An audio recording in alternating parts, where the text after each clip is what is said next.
dalam azan ini, selama ni kita dengar azan ni, kita ada muazzin akan melakukan azan Allahu Akbar, Allahu Akbar. Kita biasa dengar syahadah, syahadah la ilaha illallah. Kali ni kita dengar syahadah, asyhadu anna Muhammadar Rasulullah. Aku bersaksi Muhammad itu pesuruh Allah. Apa kita rasa? Aku bersaksi Muhammad itu pesuruh Allah dan Muhammad itu benar-benar ada dengan kita. Kalau kita berada dalam masjid pada ketika kita dengar azan ni, kita menghadap kiblat, Nabi di sebelah kiri kita. Aku bersaksi, ya Allah, Muhammad itu pesuruh Allah. Dia telah jalankan urusan dakwah dia, telah jalankan sifat kerasulan dia. Hari ini aku dapat menyembah beribadat kepada Engkau, ya Allah. Aku bersaksi Muhammad pesuruh Allah. Kalau kita tak boleh rasa benda tu, tengah dengar azan, kita masih kat tempat-tempat lain, kita masih bersembang dan sebagainya, jangan kata kita cinta Rasulullah. Kita dengar azan, kita amati sungguh-sungguh syahadah ni, aku bersaksi Muhammad Rasulullah, dan Muhammad betul-betul ada dalam tanah yang sama yang kita pijak hari ni. Itu nombor 2. Kita dengar azan betul-betul, dan lepas habis azan, kita doakan Nabi. Doa lepas azan. Doa lepas azan tu sebenarnya, kalau kita betul-betul perasan, ni saya nak beritahu hari ni, doa selepas azan tu adalah doa yang sebenarnya khusus kepada Rasulullah sallallahu alaihi wasallam. Saya minta maaf sebelum saya terlupa, setiap kali saya sebut nama Nabi, sebut nama Rasul, tolong kita selawat. Allahumma salli ala Muhammad. Dia kata, Nabi kata apa? Bakhil orang yang bila disebutkan namaku dia tidak berselawat kepada. Yang kedekut orang tu. Dan Jibril pernah doa kepada Nabi, dan Jibril kata, celaka orang yang bila disebutkan nama engkau ya Muhammad, dia tidak berselawat kepada engkau. Dan Nabi mengaminkan doa Jibril. Nauzubillah. Lepas azan, Nabi Rasulullah sallallahu alaihi wasallam menyebut dalam satu hadis, "Idza sami'tumul muazzin faqulu misla ma yaqul." Apabila kamu dengar muazzin melaungkan azan, maka ucaplah sebagaimana yang diucapkan oleh muazzin. Mana kita jawab azan. Okey. Kemudian Nabi kata apa? "Summa salli alayya." Lepas habis azan, kemudian selawatlah kepada aku. Lepas habis azan ni selawat kepada Nabi, Allahumma salli ala Muhammad wa ala ali Muhammad. Kata Nabi, "Man salla alayya salatan sallallahu alaihi biha asyara." Siapa yang selawat kepada aku sekali, Allah akan selawat kepada dia sebanyak 10 kali. Sebenarnya Nabi kata apa? Saya ringkaskan. Dalam syurga, Nabi kata, ada satu tempat dalam syurga yang paling tinggi, yang paling mulia, yang paling hebat. Nama dia wasilah. Dan aku berharap akulah manusia yang akan ditempatkan di dalam tempat yang namanya wasilah itu. Dan kata Nabi SAW, barang siapa yang mendoakan aku wasilah, man sa'ala lil wasilah hadlat lahu syafa'ah. Siapa yang doakan aku supaya aku dapat kedudukan tertinggi dalam syurga yang namanya wasilah, ya Allah sediakan untuk hamba je, dan aku berharap akulah hamba itu yang dapat wasilah itu. Kata Nabi, siapa yang doakan aku dapat wasilah ini, hadlat lahu syafa'ah, dia layak dapat syafaat aku. Doa lepas azan tu. Kalau kita rasa doanya panjang kan, Allahumma rabbah hadhihi da'wati tammah wa salatil qa'imah ati sayyidana Muhammadanil wasilah. Itu doa kita baca tu. Wal fadilah wasyarafa wad darajatal aliyatar rafi'ah wa ba'sul maqamam mahmudan alladhi wa'ata innaka la tukhliful mi'ad. Panjang doa dia. Kita baca pendek je, ya Allah, kau kurniakanlah wasilah, kau kurniakanlah kedudukan yang tertinggi dalam syurga sebagaimana yang kau janjikan kepada Nabi Muhammad. Buat tu je lepas azan. Nabi kata, siapa yang doakan aku dapat wasilah ni, Nabi sebenarnya bukan Nabi tak confident Tuhan tak tunai janji. Nabi sebenarnya nak tengok effort kita. Nabi nak bagi syafaat ni, tapi Nabi tengok siapa yang boleh ingat Nabi. Apa cara ingat dia? Selawat, salam, antaranya doakan Nabi dapat wasilah. Kalau kita tak doa pun, Nabi tak terdesak untuk nak doa kita sebenarnya. Allah dia janji syurga untuk Nabi. Allah tidak ciptakan syurga itu melainkan kerana Allah ciptakan Nabi Muhammad sallallahu alaihi wasallam, ya. Allah tidak ciptakan Nabi Adam, Allah tak cipta dunia melainkan kerana Allah nak cipta Nabi Muhammad sallallahu alaihi wasallam. Okey. Jadi kalaulah lepas azan pun kita boleh relax, tak mampu nak selawat kepada Nabi, tak mampu nak doa, ya Allah kurniakanlah wasilah kedudukan yang tertinggi dalam syurga sebagaimana yang kau janjikan kepada Nabi, jangan kata kita ingat Nabi, jangan kata kita cinta Rasul. Okay, sebab tu kita gunakan peluang kita 3-4 hari berada di Madinah, cari jalan macam mana aku nak tambah rasa cinta aku pada Nabi. So kurang-kurang 3 hari ni boleh membakar semangat kita. Lepas kita balik nanti, adalah 1-2 benda yang kita boleh buktikan yang aku, alhamdulillah aku ada perubahan yang aku boleh buktikan yang aku cinta Rasulullah SAW. Ya? Kita cuba yang tu insyaAllah. Itu nombor 2. Nombor 1 tadi apa? Salam dan selawat. Nombor 2, jawab azan dan juga selawat pada Nabi lepas azan, dan juga doakan wasilah. Nama dia wasilah. bukan wasilah-wasilah yang kita dengar. Ini adalah wasilah tu, perantaraan tu wasilah tu sad. Ni wasilah sin. Waw sin. Wasilah ni maksudnya kedudukan tertinggi dalam syurga. Tak ada orang boleh duduk situ melainkan Nabi seorang. Jadi Nabi nak effort kita, aku nak bagi syafaat, satu je aku minta tolong doakan aku supaya dapat wasilah. Okay?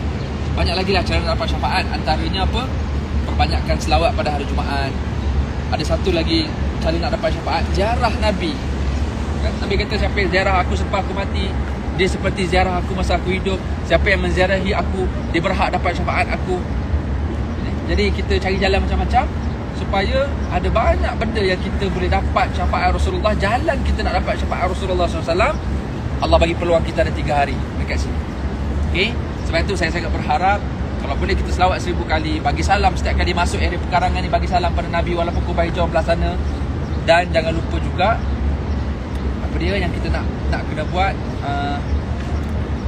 iaitu pasal menziarahi Nabi. Kalau boleh sehari, kalau tak dapat 5 waktu pun, dalam tempoh sehari, walaupun kita tak dapat masuk Raudah sekalipun, Raudah dah selesai dah semalam, kaum muslimat malam ni insya-Allah dipermudahkan. Walaupun masuk Raudah tu mungkin dapat sekali, atau mungkin dapat 2 kali, tapi jumpa Rasulullah boleh buat berkali-kali. Okey, utamakan Rasulullah kerana dia lebih utama berbanding baiti wa mimbari. Rasulullah itu lebih utama berbanding Raudah yang ada di antara rumah Nabi dan juga mimbar Nabi. Kalaulah tempat itu mulia, dia tidak mulia melainkan kerana kemuliaan Nabi Muhammad SAW. Maka Allah muliakan kita dengan sebab Nabi Muhammad. Allah muliakan kita boleh jadi ahli syurga kerana kita umat Nabi Muhammad yang tak masuk syurga umat lain, melainkan umat Nabi Muhammad dulu masuk dalam syurga. Kita tak akan dapat sebab itu kalau tidak kerana Nabi SAW. Maka sebab itu ziarahlah Nabi. Kalau boleh dalam tempoh sehari ni, adalah sekali kita pergi tengok. Kalau dapat 5 kali 5 waktu tu lagi baguslah. Kerana kadang-kadang kita rasa yalah maklumlah jalan tu jauh, 10 minit jalan ke depan. Bukan jauh Ustaz. Masuk ke depan. Okey, yang untuk ziarah Nabi tak semestinya dapat masuk Selat Raudah. Sebab kadang-kadang dibuka pintu Babu Salam tu, kita boleh masuk terus je. Lalu ziarah, tak payah masuk Raudah. Tak yang dibuka slot yang ziarah. So kita lalu je depan tu. Tengok orang beratur tu, lalu je nanti. Kerana biasanya lepas mayang dia akan buka. Untuk lelaki boleh lalu depan makam Nabi. Kalau tak dapat lalu depan makam pun, ziarahlah di luar kubah hijau tu.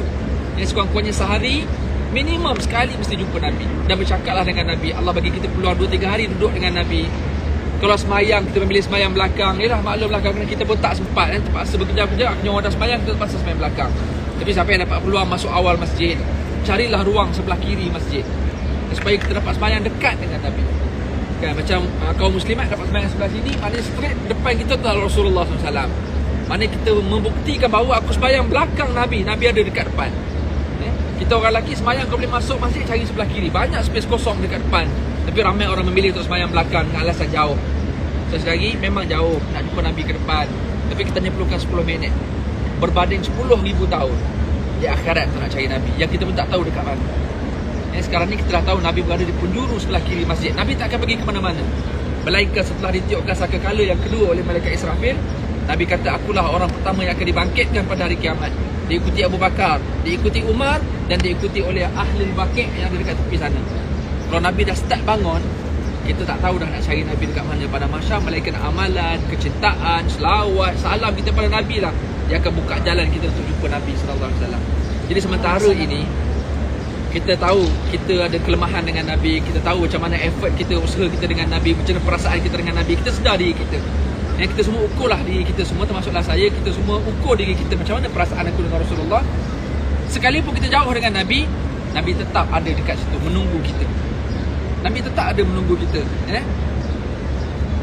Kalau kita boleh bayang Nabi tu tunggu, Nabi tengok, tapi kita tak pergi situ, kita melencong ke tempat lain. Apa agak-agak perasaan? Minta maaf, saya cakap untuk diri saya juga. Nabi tunggu, Allah buka jalan kita sampai, tapi kita memilih untuk ke tempat lain. Sebab tu, sekurang-kurangnya, sekali sehari, sekurang-kurangnya, tolonglah pergi. Dan dia tidak ada alasan, orang period tak ada alasan. Ziarahlah Rasulullah SAW. Bagi salam pada Nabi. Nabi kata apa? Barang siapa, roh aku akan dikembalikan oleh Jibril setiap kali ada umatku yang beri salam kepada aku, untuk aku jawab salam mereka. Tak semestinya salam kat sana lah, dekat sini kita bagi salam banyak-banyak pada Rasulullah SAW.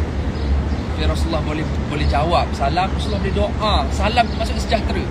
Kita ada masalah, Allah, siapa nak selesaikan masalah aku ya? Siapa yang boleh doakan aku? Rasulullah lah. Macam mana caranya Rasulullah nak doakan aku? Bagi salam kepada Rasulullah. Assalamualaikum ya Rasulullah. Nabi akan jawab, waalaikumsalam, kepadamu lah kesejahteraan. Mana kalau kita ada masalah, Nabi doa sejahtera. Kalau untuk guru pondok doa, mufti doa, kita pun boleh makbul doa. Takkanlah Rasulullah yang nak doa kepada kita tak makbul. Tapi syaratnya kita kena ingatlah Rasulullah.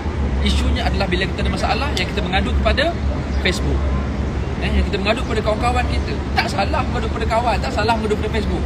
Tapi ada lebih utama untuk kita mengadu pada Allah, mengadu pada Rasulullah SAW. Dalam surah An-Nisa, Allah berfirman, walau annahum izzalamu anfusahum ja'uka fastaghfirullah wastaghfara lahumur rasul lawajadullaha tawwabar rahima. Allah kata apa? Wahai Muhammad, seandainya ada di kalangan umatmu, walau annahum izzalamu, kalau ada di kalangan mereka manusia ni yang menzalimi diri, yang rasa bersalah, yang rasa ada dosa dan sebagainya, ja'uka, dia pergi kepada engkau ya Muhammad, wastaghfirullah, dan dia minta ampun kepada Allah pada dia rasa berdosa, dia rasa bersalah ni, ya Allah, aku banyak dosa, aku banyak silap. Dia pun pergi ke makam Nabi, dia minta ampun kepada Allah. Allah kata apa? Wastaghfar lahumur rasul. Rasul akan tolong minta ampun bagi pihak dia. Tak nak ke benda tu? Syaratnya pergi kepada Nabi lah. Lepas tu kita datang sekarang. Tapi takkan kita datang, kita pergi tempat lain. Hari-hari tolong ziarah Nabi, hari-hari tolong ziarah Nabi. Bangun je tidur, tak ada benda lain rasa Rasul. Boleh tak agak-agak saya sangat berharap macam tu. Dan saya juga berharap saya ada perasaan itu. Jika seseorang itu merasa dirinya bersalah, merasa dirinya dia telah menzalimi diri dia, dia pergi kepada engkau wahai Muhammad dan dia minta ampun kepada Allah, Rasulullah akan tolong minta ampun bagi pihak dia. Lawajadullah tawwabar rahim, dan semestinya Allah pasti akan memberikan keampunan dan dia akan dapat taubat tersebut. Sembang, betul saya kata sembang dengan Nabi, Nabi tak mati. Ya Rasulullah, aku begini-begini, ya Rasulullah, aku tak kuat, ya Rasulullah, aku masih ada lemah. Cakap, aku bukan tak nak semayang, aku nak semayang tapi aku lemah, ya Rasulullah, tolonglah aku, tolonglah doakan aku. Aku ada dekat sini, aku menjadi saksi, aku umat kau ya Rasulullah, terima kasih banyak, jadikan aku sebagai umat. Aku ada masalah ini, aku ada masalah, tolong aku ya Rasulullah. Cakap dengan Nabi. Ingat Nabi dengar. Dan Nabi akan balas dialog kita, cuma kita tak dengar je apa yang Nabi balas. Tapi kita yakin Nabi sedang membalas, dan pasti Nabi akan doa kepada Allah SWT. Guna peluang tu sungguh-sungguh. Kita azam sungguh-sungguh, kita doa niat sungguh-sungguh. Aku datang sini bukan kerana nak tunjuk I was here, bukan kerana nak tunjuk aku duduk kat bawah payung happy-happy seronok upload dekat social media. Saya juga buat benda yang sama. Tidak lain, bukan tujuan kita buat sebab nak encourage orang lain, nak rasakan perasaan tu pada orang lain. Alhamdulillah ramai orang datang sebab tengok kawan dia berhenti. Alhamdulillah. Tak ada isu kata apa ni ibadat nak kena tunjuk-tunjuk, ibadat je lah, tak payahlah upload apa, tak ada isu yang tu. Silakan upload banyak-banyak, berikan caption yang bagus-bagus, encourage orang lain, galak orang lain datang. Itulah cara kita berdakwah supaya nak ajak orang datang sini. Berapa ramai orang yang tak bersedia untuk datang, tapi dengan tengok gambar kita, tengok caption kita, mereka boleh sampai, alhamdulillah. Okey, tapi janganlah kerana itu, dengan tujuan semata-mata untuk encourage orang, tapi dalam masa ini tujuannya adalah untuk perbaiki diri, untuk tambah kecintaan kepada Nabi. Sebab itulah kita sanggup datang kepada sini, dan Nabi sedang menunggu kita. Kita pun nak pergi ke sana sekejap lagi.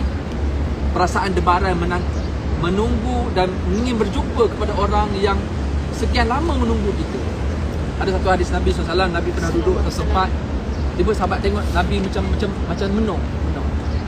Kenapa ya Rasulullah nampak menung macam ni? Nampak senyap, nampak subul lah, kata subul. Nabi macam tengah berfikir sesuatu dan nampak wajah tu wajah yang muram. Nabi kata apa? Aku merindui saudara-saudaraku. Aku merindui saudara-saudaraku, kata Nabi. Sahabat apa kata ya Rasulullah? Kan kami ada, kenapa tak ada rindu? Kami ada ya Rasulullah.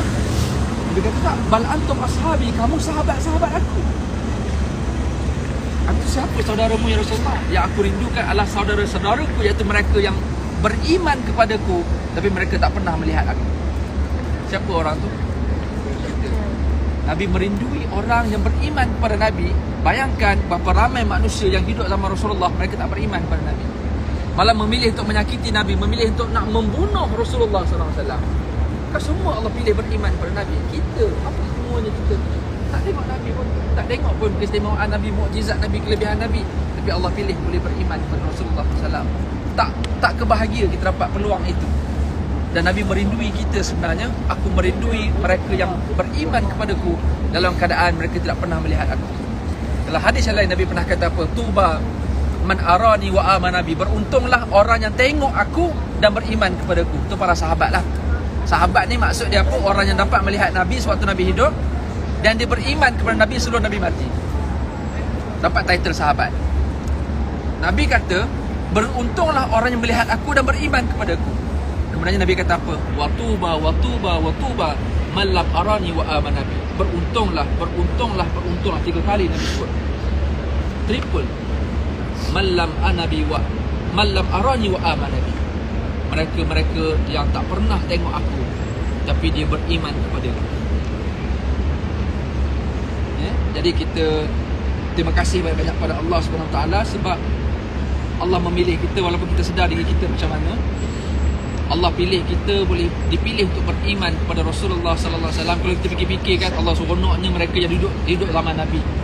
Kan boleh hidup dengan Nabi sama. Ya ke seronok? Sedangkan ada mereka yang hidup zaman Nabi memilih untuk membunuh Nabi.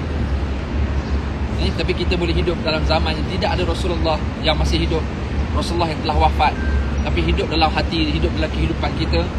Maka kita perlu rasa keuntungan itu dan gunakanlah sedaya upaya, harta benda kita, tenaga kita, masa kita untuk Rasulullah sallallahu alaihi wasallam.